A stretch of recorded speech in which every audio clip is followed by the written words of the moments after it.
আসসালামু আলাইকুম। কবরস্থানের বাহিরে লেখা ছিল, শেষ মঞ্জিল তো তোমার এটাই। আসতে না আসতেই তো জীবনটা কেটে গেল। কি পেলে তুমি এই দুনিয়া থেকে? কিছুই না। দেখতে দেখতে সবাই তোমাকে ছেড়ে চলে গেল। কবরের ডাক। তুমি কি কখনো আমায় মনে করেছিলে? তাহলে শুনো, আমার মধ্যে গহীন অন্ধকার, নামাজের আলো সাথে নিয়ে এসো। আমার মধ্যে অস্বস্তি বিদ্যমান, তাই কোরআন তেলাওয়াত সাথে নিয়ে এসো।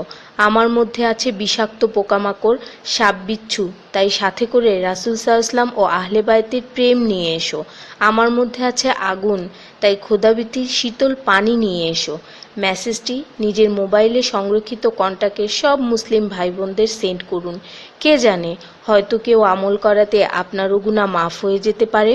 ঈমানের পর যার নামাজ উত্তম তার জীবন উত্তম, যার জীবন উত্তম তার মৃত্যু উত্তম, যার মৃত্যু উত্তম তার কবর উত্তম, যার কবর উত্তম তার আখিরাত উত্তম, যার আখিরাত উত্তম তার জন্য জান্নাত নিশ্চিত।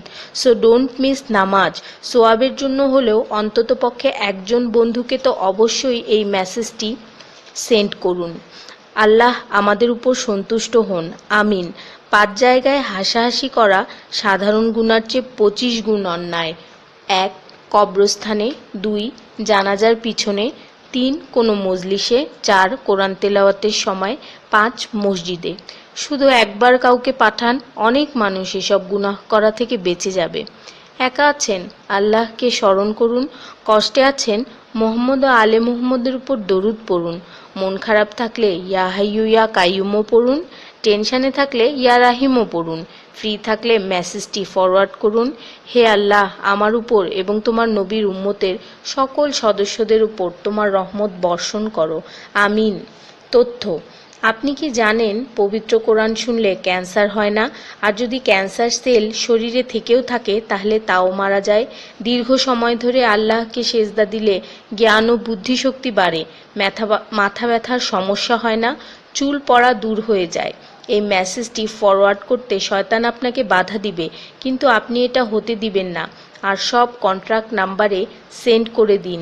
কোরআন ও নবীর সুন্নত ও তার সম্মানিত সাহাবী এবং আহলে বাইতের অনুসরণ করুন। ক্যান্সার একটি ভয়ঙ্কর রোগ। অনেক মানুষ আছে যারা নিজেরাই এটাকে দাওয়াত দিয়ে নিয়ে আসে। ছোট অথচ সাধারণ কিছু পদক্ষেপ গ্রহণ করলেই এই রোগ থেকে বাঁচা যায়।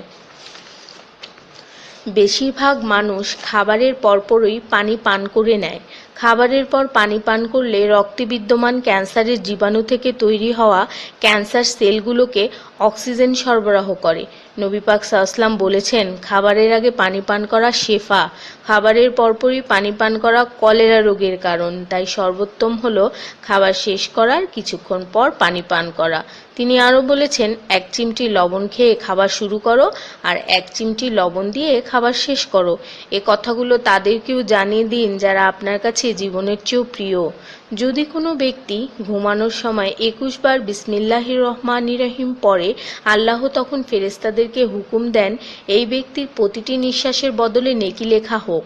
আপনার মোবাইলে যত নাম্বার সেভ করা আছে তাদের সবাইকে এটা ফরওয়ার্ড করুন, আর তখন দেখবেন কত মানুষ আপনার কারণে বিসমিল্লাহ পড়ছে। শেফা আর শেফা। রোজ একটা করে আপেল, নো ডক্টর। রোজ 4টা বাদাম, নো ক্যান্সার। রোজ একটা লেবু, নো ফ্যাট। রোজ 1 glass milk, no bones problem. রোজ 12 গ্লাস পানি, নো স্কিন প্রবলেম। রোজ 4টা খেজুর, নো উইকনেস। রোজ 5 ওয়াক্ত নামাজ, নো টেনশন। রোজ কোরআন অর্থসহ তেলাওয়াত, happy and happy. So don't stop forward please. স্কিনের জন্য অজুর পানি, হার্টের জন্য কোরআন তেলাওয়াত, স্বাস্থ্যের জন্য নামাজ, আর খুশি থাকার জন্য আল্লাহর জিকির করুন।